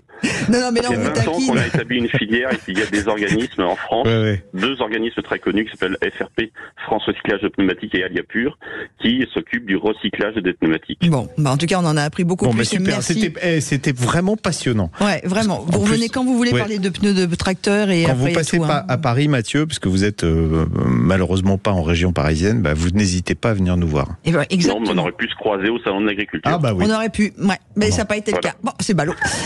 Merci beaucoup. Au revoir Mathieu. Avec plaisir, au revoir. Responsable marketing et passionnant également le garçon de Sonamia, Sonamia. Très bonne idée d'en savoir un peu plus sur les pneus de tracteur. Et il est arrivé avec son tracteur, il est devant la porte, on va aller le chercher. François Alain sera là. Mais avant d'avoir François, on va vous donner la parole à vous au 0826 300 300. C'est William qui va nous poser une question et qui va avoir les conseils de l'ami Jean-Luc. À tout de suite. Sud Radio, on parle auto. Parlons pneus, parlons bien. Avec le syndicat du pneu, les spécialistes du pneu au service de votre sécurité sur la route. Bosch Car Service, entretien et réparation multimarque pour tout type de véhicules, y compris les hybrides et les électriques. Rendez-vous dans l'un de nos 15 000 garages Bosch Car Service dans le monde. BoschCarService.fr présente. Sud Radio, on parle auto, 11h-13h. Jean-Luc Moreau, Laurence Perron. Et vous le savez, si vous nous rejoignez juste à l'écoute d'On parle auto, eh bien, vous avez la parole régulièrement, vous qui adorez l'émission, et c'est pour ça qu'on reçoit François A de Paris qui nous rejoint, parce qu'il adore l'émission, il est carrément venu en studio. On vous taquine. Bonjour François Alain. Bonjour les amis. Comment ça Monsieur va? François. Ah voilà, faut ça y est, on lui a coupé le sifflet. Ne touchez plus à rien, ne touchez plus à rien, monsieur François. Je ne touche plus à rien. C'est tout bon. Parce qu'il est un peu sourd, c'est le bouton du haut pour monter le volume. Comment je ne m'entends pas. Comment vous êtes avec nous parce que dans quelques minutes avec vous, on va parler de la 100e émission de Vintage Mécanique. Vous faites pas votre âge. Je sais, je me conserve. 100 ans, ça se fête. Plutôt bien. C'est pas tous les jours. Mais vous avez 100 ans, ça se fête et ça s'entend à la radio. Wow. Mais tout de suite, qui on va entendre à la radio? C'est William. Bonjour William. Bonjour William. Oui, bonjour Jean-Luc Moreau, bonjour à tous. Comment ça va, Laurence William? Perrault. Laurence, voilà. Je vous appelle parce que moi j'ai une Volvo 5 cylindres qui a une courroie d'accessoires comme toutes les voitures, sauf que la courroie d'accessoires a tenu 3 ans et au bout de ces 3 ans, elle a claqué. J'ai demandé à Volvo de prendre en charge la courroie d'accessoires qui venait d'être changée. Volvo France a refusé de prendre en charge alors que Volvo Toulouse faisait le nécessaire pour prendre en charge cette courroie qui a tenu 3 ans, 20 000 km. Bon, comme quoi à Toulouse, ils sont plus sympas qu'à Paris. Ça, c'est déjà la première chose. Et alors en fait, courroie d'accessoires. Le truc, c'est qu'une courroie d'accessoires, c'est considéré par un constructeur, par tous les constructeurs, comme un consommable. Donc c'est une pièce d'usure. Donc il n'y a pas de garantie sur les pièces d'usure, malheureusement. Donc la garantie qui s'applique sur tout le reste, vous l'avez pas ni sur les pneumatiques, ni sur les plaquettes de frein, ni sur la courroie d'accessoires. Bon, voilà. Il y a la courroie de distribution, c'est un petit peu différent. C'est pas considéré comme une pièce d'usure, mais la courroie d'accessoires, oui. Alors, pour tout vous dire, quand j'ai vu votre question, j'ai appelé Volvo France quand même pour leur dire, dites donc, parce que vous m'avez mis le tarif qu'on vous a réclamé. 170 €. Franchement, ils auraient pu faire l'effort. Donc je dis pas que j'ai pas eu de réponse pour le moment, mais à mon sens, ça va redescendre de Volvo France jusqu'à Volvo Toulouse et ils vont vous faire cadeau de cette fameuse courroie parce que je trouve un petit peu dommageable pour des véhicules dits premium qu'on fasse des histoires. D'autant que vous aviez fait remplacer le galet tendeur de cette courroie, c'est ça auparavant? Mais en fait, à l'origine, la voiture avait ses 130 000 km. J'ai fait par précaution changer courroie, galet. Ouais. Elle a tenu 1 an et demi déjà. Elle a fait 20 000 km, regalet qui casse. Alors qu'il y avait un défaut de construction sur ce galet qui a fait l'objet de 2 rappels. D'accord. Et là, 3 ans après, 40 000 km après, la courroie qui casse. Ouais. Alors que la courroie est prévue pour tenir une dizaine d'années et 150 000 km quand même. J'espérais avoir la réponse hier, je l'ai pas eu. Donc, mais je peux presque vous garantir que vous inquiétez pas, ça va être résolu. Hein. Je vois pas pourquoi Volvo dirait non. Pour 170 €, c'est pas ça qui va tuer la marque. Oui, je m'en suis occupé déjà, mais j'ai pas eu la réponse encore. Donc William, je m'occupe. Volvo Toulouse, vous voulez le prendre en garantie? Bah oui, c'est ça que je comprends pas. Commercial et Volvo France, non. Bon bah écoutez, je m'en occupe. Je m'occupe de Volvo. Maître Jean-Luc vous occupe de votre cas. Voilà. Bon bah super William. On vous tient au courant. Continuez sur l'émission et puis continuez, c'est un régal. Bah tout à fait. Mais nous aussi on se régale. Vous savez, c'est un vrai partage de régalade cette histoire et de rigolade puisque l'ami François est arrivé. On va parler avec lui de la 100e. On va être un petit peu sérieux. Émission de Vintage Mécanique. Oui, mais toujours dans la. Dans la bonne humeur. Voilà, dans la bonne humeur. Dans la bonne humeur. Et d'ailleurs, il y a Carole qui est arrivée sur la page Facebook de Sud Radio. Il y a Stéphane qui fait François. Donc tout le monde est attendu. Allez, vous faites comme William. Vous avez une question à poser, vous avez besoin d'un renseignement, un conseil. Soit vous nous appelez au 0826 300 300, soit vous nous écrivez un mail. Je participe @sudradio.fr et vous mettez bien on parle auto dans l'objet. À tout de suite. Bosch Car Service, entretien et réparation multimarque pour tout type de véhicules, y compris les hybrides et les électriques. Rendez-vous dans l'un de nos 15 000 garages Bosch Car Service dans le monde. BoschCarService.fr présente. Sud Radio, on parle auto, Classic Cars. Et on continue évidemment de parler de voitures et de passion avec l'ami François Alain qui est arrivé et qui nous a rejoint depuis quelques minutes. Dans quelques instants, on ira du côté du Salon de Genève 2024, mais là, on va parler de vintage mécanique. Oui, 100e édition déjà, 100e émission de vintage mécanique. Ça passe vite. Ça fait combien d'années En fait, on a commencé les tournages en fin 2015. Et donc, bah oui, c'est ça, on est dans la 9e année et on prépare la 10e saison. Enfin là, on prépare la 9e saison qui est à l'antenne à partir de la semaine prochaine et la 10e saison qui sera dans la foulée. Et en fait, comme on tourne des épisodes évidemment dans le désordre, puisque par définition, vous vous doutez bien qu'on tourne pas les épisodes les uns après les autres, mais en parallèle, il se trouve que le 100e épisode qui sera diffusé, je crois, le 18, a été un épisode long à réaliser. Donc c'est le 100e qu'on a réalisé, mais c'est pas le 100e diffusé en fait, parce que il y a des petits malins qui m'ont dit oui, mais il y en a déjà eu 115 ou 116. Oui, bah oui, c'est vrai. Les gens ils suivent. Ils suivent. C'est bien, ça prouve que les gens suivent, donc ça c'est cool. Mais effectivement, le 100e, en fait, c'est le 100e en termes d'écriture. C'est pas le 100e en termes de diffusion. Mais c'est bon, voilà, symboliquement. C'est quand même symboliquement, on passe la barre des sorts. Juste, je veux dire à tous nos amis qui sont. Attends, tous nos amis qui sont sur Facebook, s'ils veulent poser des questions à l'ami François Alain, allez-y, je ferai votre voix. Voilà. Alors, ce 100e, de quoi ça s'agit dedans? On s'est un peu agité le bocal, justement. On voulait marquer le coup pour le 100e épisode, évidemment. Donc, on a fait un véhicule qu'on a, par définition, jamais fait parce que c'est compliqué, c'est rare et c'est extrêmement cher. C'est une Formule 1. Ah oui, c'est vrai que ça... Oui. Voilà. Oui. Donc nous avons restauré avec des spécialistes, parce que là évidemment c'est pas des restaurateurs habituels. Il faut être homologué, il y a des compétences très pointues. Mais comment on peut acheter une Formule 1? Eh ben c'est ça la difficulté. Parce que moi je regarde la centrale, il y en a assez peu en fait. Alors, mon cher Jean-Luc, pour être très franc, je n'ai pas les moyens d'acheter une Formule 1. Donc en l'occurrence c'est un heureux propriétaire qui me l'a confié pour la remettre en route, parce que ça faisait pas mal d'années qu'elle n'avait pas tourné. Et c'est effectivement très compliqué. L'épisode, je pense, est assez passionnant parce qu'on comprend qu'on est dans un univers complètement surréaliste par rapport à l'automobile classique. Elle est de quelle année cette Alors, elle est de la grande année. Elle est de 94. D'accord. Donc elle a pile 30 ans cette année et donc elle rentre en collection. Oui. Elle a une carte grise collection. Ces deux-là sont dingues. Moi, j'adore. 94. Mais non, mais vous rappeler. Non, mais c'est pas ça. C'est que il y a déjà de l'électronique en 94 sur une Formule 1. Je vous confirme. Et l'ingénieur qui en 94 bossait dessus, aujourd'hui, il est sans doute à la retraite. Je confirme. Voilà. Donc comment vous avez fait? Vous avez été obligé de retrouver ces gens-là? Ça a été compliqué parce que ces voitures-là sont déjà bourrées d'électronique, effectivement. Sauf que si on n'a pas les bons logiciels et les bons programmes, on la C'était laquelle exactement? J'ai loupé l'épisode. Ma chère Laurence, c'est parce qu'on l'a pas dit. Ah, voilà, on l'a pas dit. C'est bien pour ça. Heureusement, je suis là pour tenir cette émission. Bien sûr. Une McLaren avec le moteur V10 Peugeot. Et effectivement, pour le redémarrage de la voiture, ça a été une tannée parce que les logiciels sont plus du tout les mêmes qu'aujourd'hui, évidemment. Donc il faut retrouver le gars qui est encore en vie et qui est à la retraite et qui a peut-être éventuellement gardé une copie du logiciel pour redémarrer la voiture. Donc c'est aussi compliqué à démarrer que les voitures à vapeur de la fin du 19e siècle, en fait, en gros. Donc non, c'est passionnant parce que c'est ultra pointu et en fait on a du mal à réaliser quand on est devant une voiture comme ça qu'elle a déjà 30 ans. Ouais. C'est formidable. Alors, moi, je suis monté dedans. Ça va être passionnant cet épisode. C'était la question que j'allais poser. C'est un truc de dingue. Vous avez réussi à monter dedans, donc il y a de la place quand même. C'est sympa. Jean-Luc. Moi, je vais m'en aller tout de suite. Non, vous restez. Ouais. Moi, je vous aime, François. Merci, et je ne suis pas la seule. Bon. Non, ce qui est incroyable, c'est qu'une fois qu'on est calé, et puis moi, c'est évidemment, vu mon gabarit, j'étais bien calé. Une fois qu'on est calé dans les jets qu'on prend dans le corps. Ouais, léger, vous voulez dire. Ouais, mais c'est horrible. Parce que déjà, il n'y a pas de lave-glace, c'est pour ça. J'avais déjà fait de la Formule Renault, de la Formule 3, des tas de trucs comme ça, mais là, on est 2 crans au-dessus. C'est un truc de dingue. Plus que 2 crans, même. Alors, du coup, l'épisode existe, vous l'avez restauré. Oui.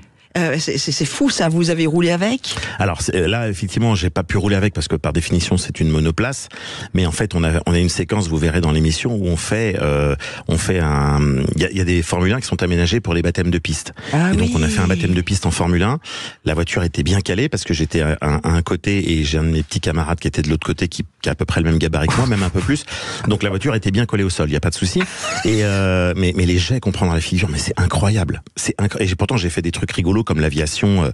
Enfin, j'ai fait des tas de trucs. On rappelle que les jets, c'est le poids du corps, en fait. Oui, mais c'est incroyable, quoi. C'est vraiment incroyable. Vraiment, les sensations physiques, ça fait quoi? On est collé au truc, quoi. Enfin, c'est un truc de dingue. Comme un coup de foudre, quoi. Mais c'est un truc de dingue. C'est un truc de dingue. Moi, j'avais le casque qui commençait à s'arracher, la jugulaire qui était... Mais c'est un truc de fou, quoi. C'est une expérience à faire une fois dans sa vie. C'est un truc de dingue. Ah ouais, mais moi, je mets bien la jugulaire parce que j'ai pas envie de me faire décapiter. Des questions pour vous.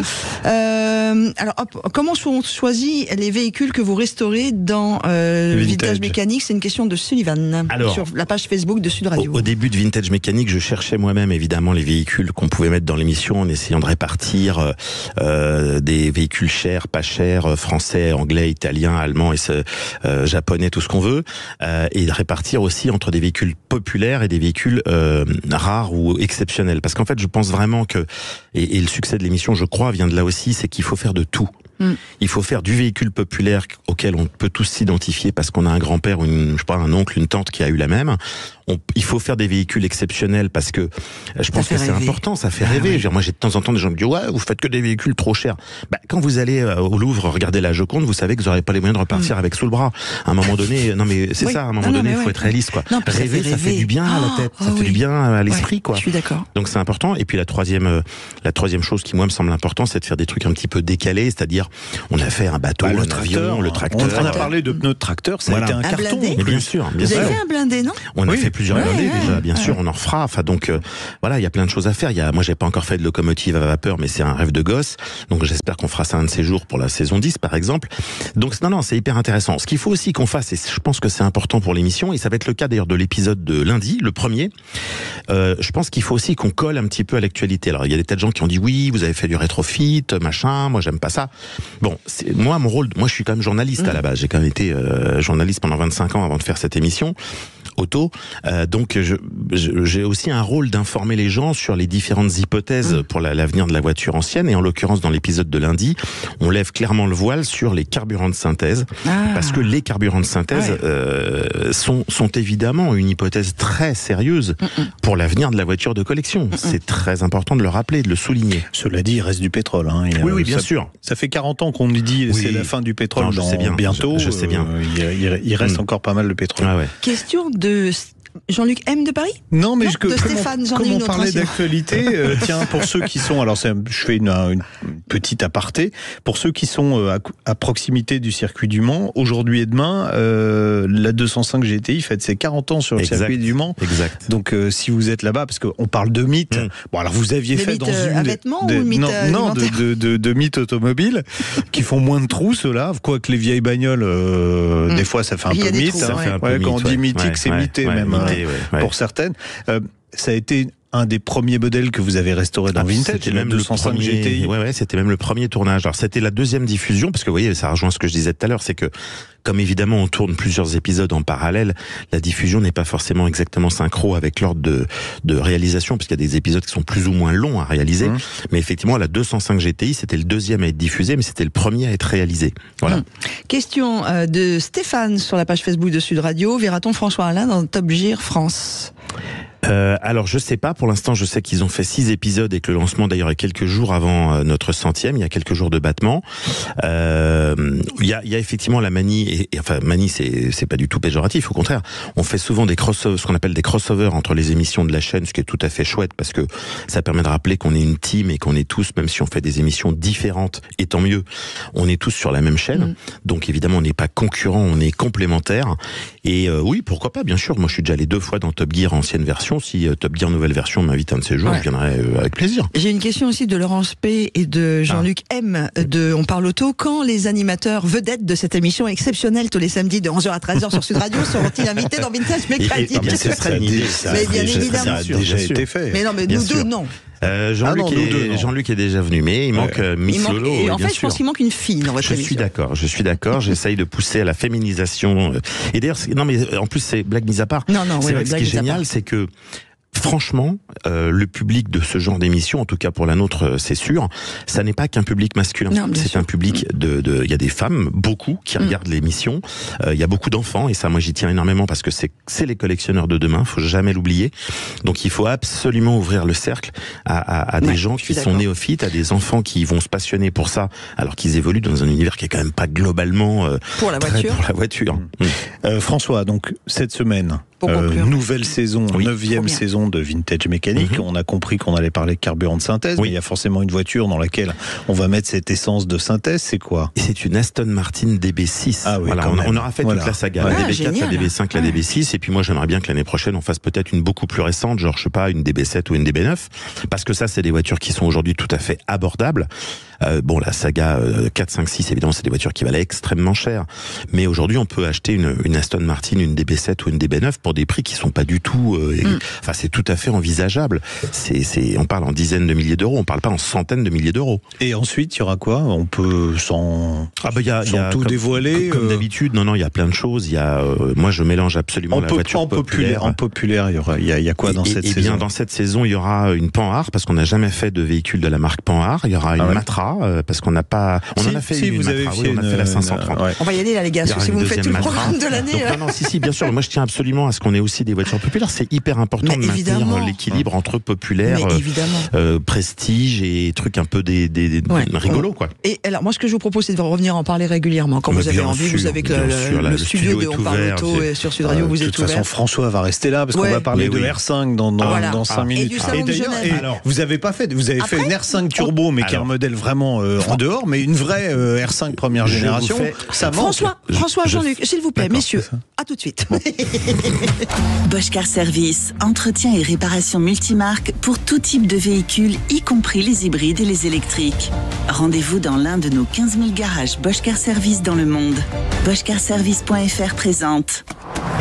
Sud Radio, on parle auto, 11h-13h. Jean-Luc Moreau, Laurence Perron. Je ne me lasse pas de notre jingle. J'adore le nom de cette émission et j'adore la musique qu'ils ont mis dessous. Vous êtes nombreux d'ailleurs à adorer cette émission et comme nous étions avec François Alain, nous le gardons.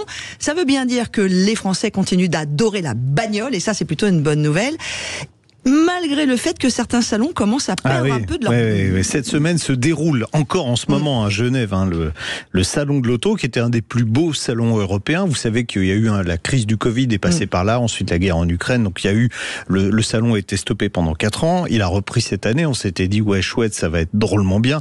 Bon en fait c'est un peu la portion congrue. On a avec nous Nicolas Meunier que vous connaissez, qui est journaliste et auteur de nombreux livres, qui était donc lundi, je l'ai eu lundi, il est parti le matin, il aurait pu rentrer le midi, m'a-t-il dit, il avait déjà tout vu, voilà. Nicolas Meunier, bonjour. Bonjour Nicolas. Bonjour Laurent, bonjour Jean-Luc. Bon alors c'est un petit salon, Un tout petit salon, je dirais. Alors, il y avait, si on compte aussi cette grande halle où il y avait tous les équipementiers à la grande époque de Genève, je dirais que la surface est à peu près divisée par 6. Ah ouais. Donc déjà c'était un salon qui était plus condensé que les autres salons qu'on connaissait, le salon de Francfort ou le salon de Paris, mais alors là c'est micro. Oui, sachant qu'en plus sur cette surface qui est divisée par 6, il y a la moitié qui est consacrée à une exposition de voitures anciennes. Et on n'a que 4 grands constructeurs. Ah ben enfin des bonnes choses. Ouais, ils font mal l'info parce que nous on savait même pas. Donc Ouais, alors ils ont quand même bien fait les choses. Il y a 2 Royales qui viennent du musée Schlumpf. Ah oui. Donc c'est pas mal. L'expo est vraiment jolie, mais ensuite si on vient pour voir des voitures neuves ou des voitures d'exception comme ce qui faisait celle de Genève à l'époque, on va être un peu déçu. Il y a vraiment que 4 grandes marques. Il y a Renault, Dacia, BYD et MG. Et ensuite, au niveau de toutes ces marques d'exception qui faisaient le caractère du salon, il y a personne. On n'a pas Pagani, Koenigsegg, Ferrari, Bugatti, tout ça, c'est pas là cette année. Ouais, donc on ne pourra pas y aller avec François pour choisir notre prochaine voiture puisqu'ils ne seront pas là. Enfin, quoique, alors on ne va pas bouder notre plaisir parce que Renault était quand même présent et Renault cette année, alors non seulement a eu le trophée de la voiture de l'année avec le Scénic. Alors c'est quoi ce Scénic ? On a quelques images, on va les passer pour ceux qui nous regardent en vidéo. Bon, il est joli, mais surtout il a écrasé la concurrence dans le vote. Alors, écrasé, oui et non, parce qu'il y a la BMW Série 5 qui est quand même arrivée pas loin derrière, qui est pas mal. Soutien des Allemands et des Autrichiens. On l'attendait pas aussi haut, la Série 5. Non, mais quand je dis écrasé, c'est que le troisième, qui est le Peugeot 3008, est assez loin, en fait, du Scénic. C'était les deux concurrents qu'on attendait. Il y en a un qui est sur la première marche, l'autre sur la troisième, mais la marche, elle est haute, si j'ose dire. Et pour ceux qui nous suivent sur la page Facebook de Sud Radio, il y a des images qui sont en train d'être diffusées. Voilà. Et je pense que chez Peugeot, ils sont un petit peu déçus parce qu'en effet, comme vous le soulignez si bien, c'est les deux concurrents directs. Et le 3008, quand même, le précédent, c'était un véritable best-seller et je pense qu'ils s'attendaient à beaucoup mieux. Oui. Bon, un peu comme nous quand on a essayé le 3008, c'était l'essai du jour. Aujourd'hui, c'est vrai qu'on s'attendait à un truc extraordinaire. On est tous un peu déçus. Quand on attend trop, c'est vrai que la déception est souvent plus présente. Bon, pour revenir sur les autres, alors on va rester chez Renault parce qu'il n'y avait pas que le Scénic qui était à Genève, a été dévoilé lundi. Un véhicule, tiens, François, on va finir notre discussion tout à l'heure. On parlait de la R5, où je demandais à François, je disais, tiens, c'est marrant, il n'y a pas eu à part la R5 Turbo, mais qui est un modèle vraiment à part, la R5 première génération, il n'y en a pas eu dans Vintage Mécanique. Je vais encore me faire tirer les oreilles. Oui, monsieur. Bon, bah oui, il y a une R5 dans la prochaine saison de Vintage Mécanique. Voilà. Bon, vous pouvez tout nous dire ici, ça reste entre nous, vous inquiétez pas. Ce qui se dit ici ne sort pas d'ici. Voilà. Donc la R5 première génération, Nicolas, qui a beaucoup inspiré la nouvelle R5. Alors on la voit en image pour ceux qui ont l'image, mais vous qui l'avez vue en vrai, quelle impression elle vous a donné ? Franchement, c'est craquant. Ça marche aussi bien que la Fiat 500 en son époque. Et d'ailleurs, Luca De Meo, qui est aujourd'hui le patron de Renault, c'est lui qui a donné l'impulsion en voyant cette maquette de style qui traînait un peu dans un coin du technocentre. Elle avait été refusée. Attends, Nicolas, on va balancer.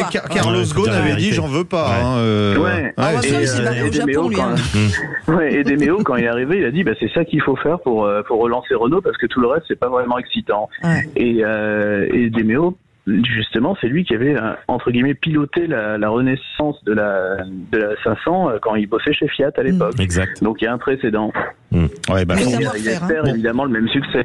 Et ça marche, franchement, esthétiquement, ça marche bien. On a l'impression sur les photos que la voiture est un peu grosse, un peu carrée. Et en fait, quand on la voit, c'est pas du tout massif parce que ça reste une voiture à taille humaine, une petite voiture. 3,92 m, c'est très compact. Mais en plus, elle est vraiment jolie. Je trouve, l'ami François Alain, qu'elle reprend vraiment les codes de celle. Là, on a une image de l'intérieur. C'est l'intérieur. C'est vraiment les codes de la R5. C'est inspiré de la R5, la première génération. Nicolas a parfaitement raison. Je pense que le fait que Luca Di Meo, qui est l'ancien patron de Fiat, soit aux manettes, c'est pas étranger à ça. Il a parfaitement compris que la Fiat 500 a sauvé Fiat et que la Renault 5 est aujourd'hui un néo-rétro évident. Mais elle est belle, franchement. Vous en pensez quoi ? Je trouve ça très sympa. Bon, alors il y a quand même tout n'est pas parfait. Le prix, par exemple. Le prix. Renault tient sa promesse, 25 000 €. Sauf que quand on regarde sur l'entrée de gamme, quand on regarde dans le détail, on aura une petite batterie qui permettra que 300 km d'autonomie, 95 chevaux, donc un moteur. Grosso modo, on sera sur les puissances de la Zoé, mais on n'aura pas de recharge rapide. Ça, c'est un truc, ça veut dire que ça sera vraiment une citadine. Faudra grimper en gamme, et là, on n'a pas les tarifs, Nicolas, des modèles d'après. Non. Et d'ailleurs, Jean-Luc, vous parliez du tarif de 25 000 €. Moi, j'ai entendu dans les allées du salon, mais sans en avoir la confirmation, je ne sais pas si vous avez l'information, que c'était un prix qui s'entendait une fois le bonus écologique déduit. Ouais, donc ça fait 29. Ça fait plus près de 30 000. Donc pour une petite voiture, qui reste une seconde voiture sans charge rapide, ça commence à faire vraiment beaucoup. On est loin d'une Spring. En fait, elle risque de ne pas avoir le succès que la R5 a eu à son époque dans les années 70, parce qu'elle était à 10 000 francs à peu près à l'époque. Elle a eu un vrai succès populaire. Alors, il y a par contre des tarifs, on les connaît, parce que tout à l'heure, vous nous disiez, il y avait Renault principalement. principalement, mais il y a 2 marques que vous avez citées. Une qui est très présente en France déjà, c'est MG. Et MG qui propose une alternative au petit modèle hybride qu'on connaît, la Yaris hybride, la Clio hybride. Et là, elles vont voir arriver une concurrente qui a l'air sérieuse. Vous l'avez vu, est-ce que c'est aussi méchant pour l'industrie française que ce qu'on imagine ? Alors moi, c'est même, j'irais même encore plus loin, parce que c'est très méchant, parce que vous citez la Clio, la Yaris et toutes ces citadines hybrides.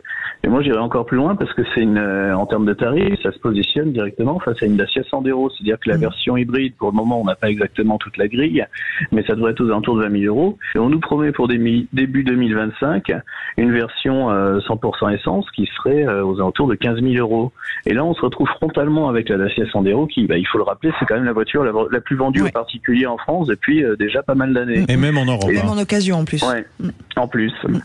Et ensuite, quand on regarde la voiture, c'est consensuel, c'est volontairement consensuel, plus que la précédente MG3 qui était réservée à la Chine et au Royaume-Uni.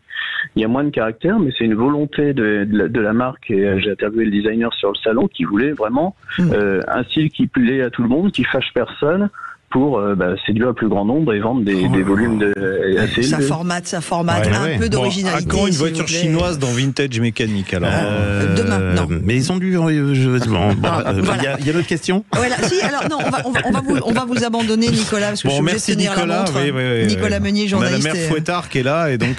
Ceci dit, en fait, je rebondis.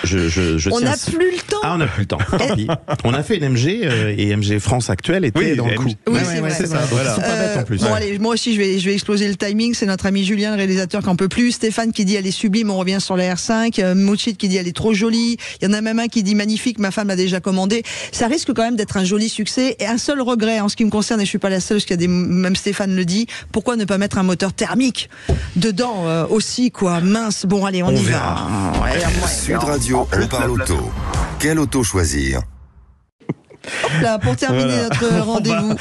On va avoir Hervé avec nous. Bonjour Hervé.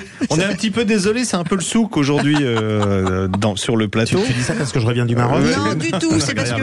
Bonjour Hervé, au 0826 300 300, on vous écoute. Bonjour Laurent. Bonjour Laurence et bonjour Jean-Luc. Non, c'est très bien, votre émission est vraiment très sympa et on rigole beaucoup. Et on a François qui est là aussi, qui dit il me dit pas bonjour. Non mais c'est pas grave, j'en prends pas. Oui, bonjour François, excusez-moi. Je t'en prie. Alors, on vous écoute Hervé. Vous voulez changer de voiture? Alors, je souhaite changer de voiture. J'ai un monospace qui est quand même très ancien puisqu'il a quand même 23 ans. Et du coup, il est mûr pour Vintage Mécanique. Alors, voilà. Oui. Voilà, pas loin en effet, oui. C'est quoi? Un Scénic? Non. Un espace? Non, c'est un Xara Picasso. Picasso. Combien de kilomètres? 340 000. Diesel. Il est rodé. C'est le rodé. Oh, la Xara, quel succès aussi, celle-là. 2 litres de diesel, Donc vous voulez changer ce Xara Picasso pratiquement neuf pour quel type de véhicule? Écoutez, je me suis habitué au monospace et je trouve que c'est quand même des voitures qui sont à la fois familiales et très agréables à conduire même sur des longues distances. Et je sais que les monospaces maintenant sont... c'est plus à la mode, malheureusement. On va dire, voilà. Où on est passé sur des SUV qui sont, à mon avis, toujours plus gros, toujours plus lourds, toujours plus gourmands. Dans une époque où on veut faire de l'écologie et moins de pollution, je suis pas sûr que ce soit vraiment... pas une hérésie, on va dire. Et vous êtes dans quel coin, Hervé? Vous êtes dans quel coin? Alors, je suis dans le sud-ouest, dans le Tarn. Ça s'entend. Mais il n'y a pas encore de ZFE chez vous? À Toulouse. Oui. Bon, enfin, vous voulez rester, donc si j'ai bien compris, sur un monospace, c'est ça? Parce que vous trouvez que c'est sympa à conduire. Et comme vous avez parlé d'écologie, j'imagine que vous voulez une motorisation un peu plus écologique, c'est ça?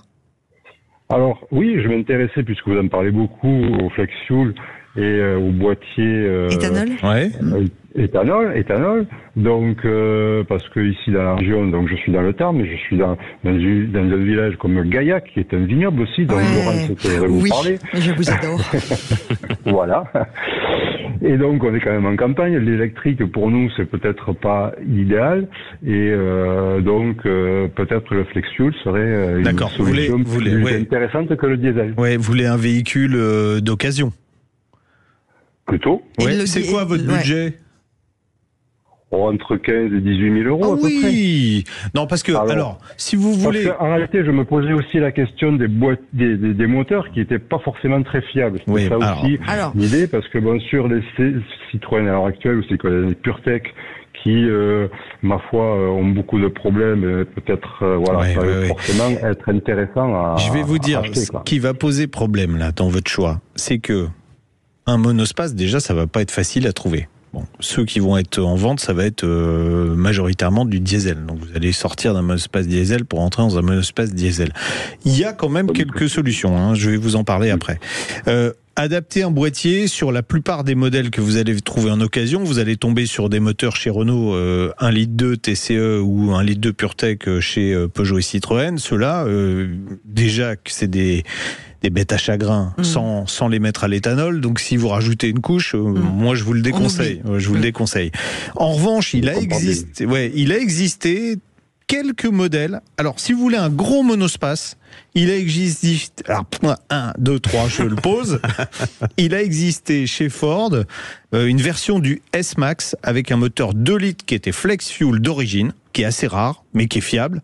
Alors c'est pas un foudre de guerre, attention, parce que c'est un gros monospace. Mais si vous voulez, il y a un monospace la taille en dessous. Il y a le C-Max qui a existé avec un moteur flex fuel, mais ça c'était à la fin des années de la décennie d'avant. C'était 2017, 2018, 2019. Et le C-Max en flex fuel, moi je suis même parti du Cap Nord et je suis descendu à Paris avec. Je crois que j'avais consommé en moyenne en roulant. Alors je le dis doucement, mais sur les autoroutes allemandes qui n'étaient pas limitées à 200 et plus de km/h. Donc en ayant roulé généreusement, j'avais dû consommer 11 litres de moyenne sur presque 4000 km. Donc c'est une voiture que j'ai bien essayé. Il y a ça. Ça, c'est une possibilité. Il y a Renault aussi qui a fait un Scénic 3 avec un moteur flex fuel. Ça, c'est des possibilités parce que ces moteurs-là sont fiables.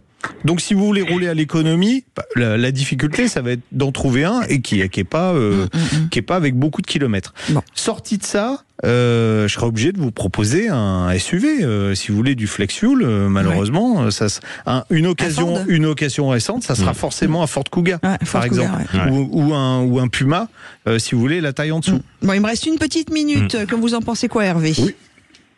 Mais disons que, alors moi je me pensais éventuellement aussi peut-être trouver des moteurs sur lesquels on mettait un boîtier. Mais est-ce que le 1,3 litre Renault qui est plus récent que litre 2, le aussi. Le 1,3 litre, il peut même rouler à l'éthanol sans boîtier. Mais en faisant de temps en temps un plein normal, on le rappelle. Oui. Il peut rouler. Pourquoi il n'est pas homologué? Il n'est pas homologué parce qu'en démarrage à froid, il ne passe pas la norme d'homologation et que c'était trop cher de l'adapter parce qu'il faut pour le constructeur refaire une homologation.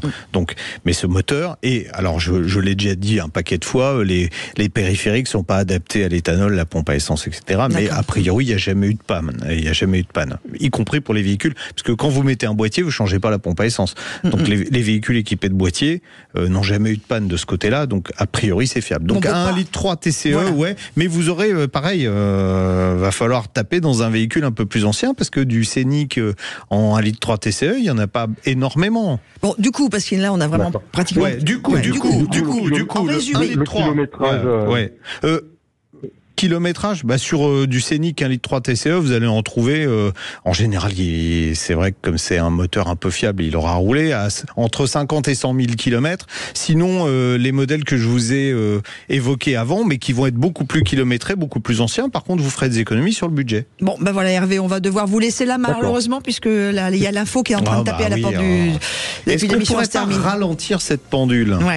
Je suis d'accord. Ou avoir un peu plus de temps, même encore. Si on la met au congélateur, elle tournera moins vite. vite. Il faut rajouter 1 heure. Merci beaucoup Hervé, merci à tous ceux qui nous ont suivis également sur la page Facebook de Sud Radio. Vous étiez encore très nombreux et très heureux. Ça nous fait plaisir de partager ce moment avec vous. Merci l'ami François Alain. Merci les amis. Donc on donne rendez-vous pour la prochaine. Lundi soir, 21h10 sur RMC Découverte. Et voilà, avec l'ami François Alain et toute l'équipe de Vintage Mécanique, et on les embrasse. Merci l'ami Jean-Luc. Merci madame. J'ai juste le temps de vous dire bon week-end à tous et continuez d'écouter les programmes sur Sud Radio. Oui. Avec plaisir. Merci à Julien. Sud Radio, on parle auto. Avec Bosch Car Service, entretien et réparation multimarque pour tout type de véhicule, y compris les hybrides et les électriques. Rendez-vous dans l'un de nos 15 000 garages Bosch Car Service dans le monde. boschcarservice.fr